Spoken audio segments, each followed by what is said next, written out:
أعوذ بالله السميع العليم من الشيطان اللعين الرجيم بسم الله الرحمن الرحيم الحمد لله الذي هدانا لهذا وما كنا لنهتدي لولا أن هدانا الله لقد جاءت رسلنا ربنا بالحق والصلاة والسلام على محبوب رب المغربين والمشرقين جد الحسن والحسين أبي القاسم محمد وأهل بيته الطيبين الطاهرين المعصومين المنتجبين المظلومين أما بعد ખોજા TV radio અને એરવેસના મોહતરમ સાંભળનારાઓ, આયતુલ્લાહિલ ઓઝમા ફકીહ અહલે બેત ઇસ્મત સૈયદ અલી અલ હુસૈની સિસ્તવાની સાહેબ મદ્દઝિલ્લાઉલ આલીની કિતાબ તવઝીઉલ મસાઇલની ગુજરાતી આવૃત્તિની અંદરમાં જે ફતવાઓ પેશ થયા છે તેમાંથી મસઅલો નંબર 299 મસાઇલ નુમેરો 299 ચૂંટીને તમારી સામે હું હાજર થયો છું અને એ મસાઇલ વાંચું તે પહેલાં તમને કહું છું અસ્સલામુ અલૈકુમ વરહમતુલ્લાહી વબરકાતુહુ.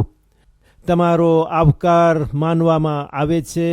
અને તમે આ કાર્યક્રમમાં અમને ઉત્સાહભેર સાંભળી રહ્યા છો તે બદલ તમને આભાર વ્યક્ત કરવામાં આવે છે. આયતુલ્લાહિલ ઓઝમા સૈયદ અલી અલ હુસૈની સિસ્તવાની સાહેબ ફરમાવે છે કે અગર કોઈ શખ્સ શક કરે,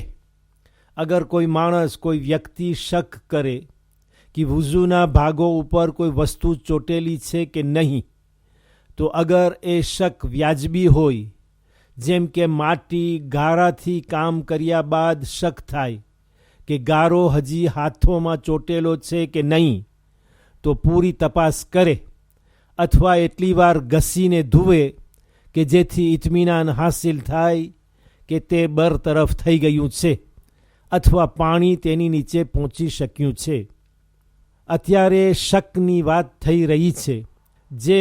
બાબતમાં શક છે એના ઉપર પૂરો ભરોસો કે યકીન નથી, પણ દિલમાં એક વસવસો પેદા થાય છે. તો આગળના શબ્દો હું ફરી એક વખત વાંચું છું. અગર કોઈ માણસ, કોઈ શખ્સ, કોઈ વ્યક્તિ શક કરે કે વુઝુના ભાગો ઉપર કોઈ વસ્તુ ચોટેલી છે કે નહીં, તો અગર એ શક વાજબી હોય, યાને એ શક ખોટો ન હોય, એ શક એટલા માટે ઉત્પન્ન થયો હોય કારણ કે એની પહેલાં આપણે એવું કામ કર્યું છે અથવા એ વસ્તુઓ અડી છે, એ વસ્તુઓ ઉપયોગમાં લીધી છે કે જેના થકી આ શક પેદા થયો છે કે એ આપણા એ શરીરના ભાગો ઉપર ચોટેલી હોય કે જે ભાગો વઝૂના ભાગ્યો છે, જેના ઉપર વઝૂનું પાણી ફેરવવામાં આવશે યા તો તેના ઉપર મસા કરવામાં આવશે, જેમ કે ચહેરો છે અને બંને જમણો અને ડાબો હાથ છે, માથાનો ભાગ છે જ્યાં મસા થાય છે, યા તો પગના ઉપરના ભાગ છે જેના ઉપર પણ મસા થાય છે. તો અગર એ શક વાજબી હોય, કેમ વાજબી થઈ શકે? જેમ કે આપણે માટીથી કામ કર્યા છે, ગારાથી કામ કર્યા છે, તો એ બાદ શક થઈ શકે છે કે ગારો કદાચ હજી હાથોમાં ચોટેલો છે. જેમ કે કોઈ ગારાની ભીત ચણી હોય, યા તો ગારાથી માટીથી ઈંટ બનાવી હોય, જેમ કે ઓરત છે ચોખાનો લોટ ગુંદીને તેના રોટલા બનાવે, અથવા તો કોઈ બુણાશેરીમાં કામ કરતો હોય અને ફરીન ઘઉંનો લોટ હાથમાં લીધો હોય અને તેના ઉપર કામ કર્યું હોય. બચ્ચો છે, બાળક છે, જવાન છે જે સ્કૂલમાં ભણતો હોય, બની શકે છે કે જાત જાતના સ્ટીલો આ પ્લુમ અથવા બ્લાન્કો કે કોરેક્ટર એવી વસ્તુઓ હાથમાં લીધી હોય અને કામ કર્યું હોય, હાથમાં શાહી કે કોરેક્ટરની પ્રોધવી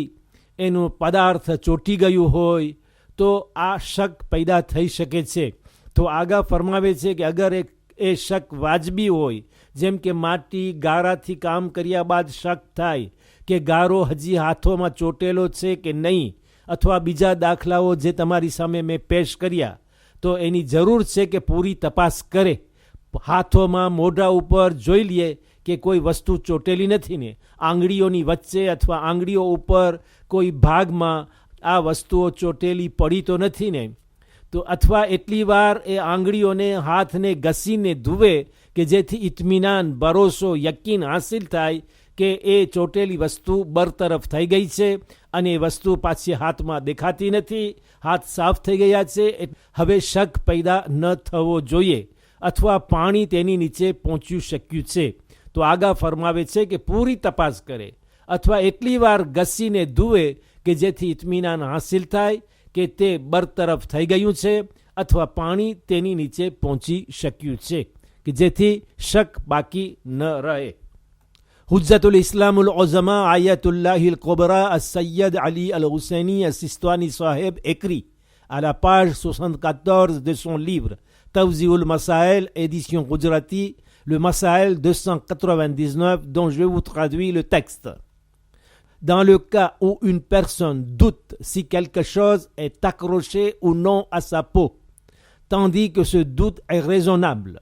admettons qu'une personne vient de travailler avec de l'argile ou de la terre,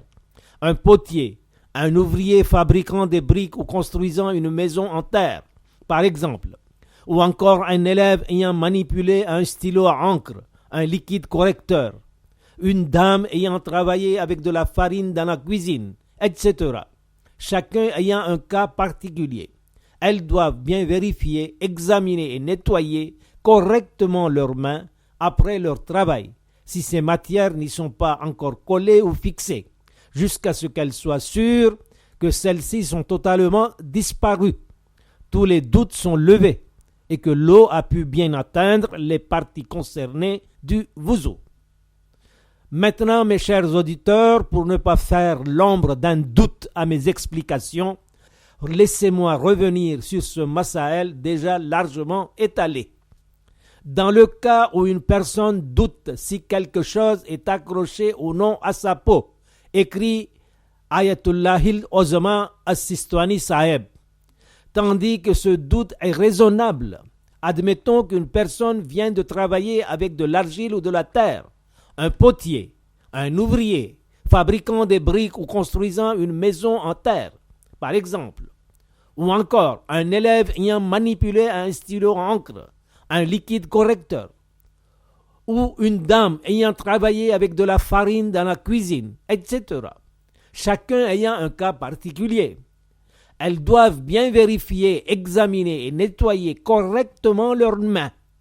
après leur travail, si ces matières n'y sont pas encore collées ou fixées, jusqu'à ce qu'elles soient sûres que celles-ci sont totalement disparues. Tous les doutes sont levés et que l'eau a pu bien atteindre les parties concernées du wuzu. Allahumma salli ala Fatimata wa abiha wa ba'liha wa baniha wa sirra al-mustawda'i fiha adada ma ahata bihi ilmuk. Allah hafiz wa alaykum salam wa rahmatullahi wa barakatuhu.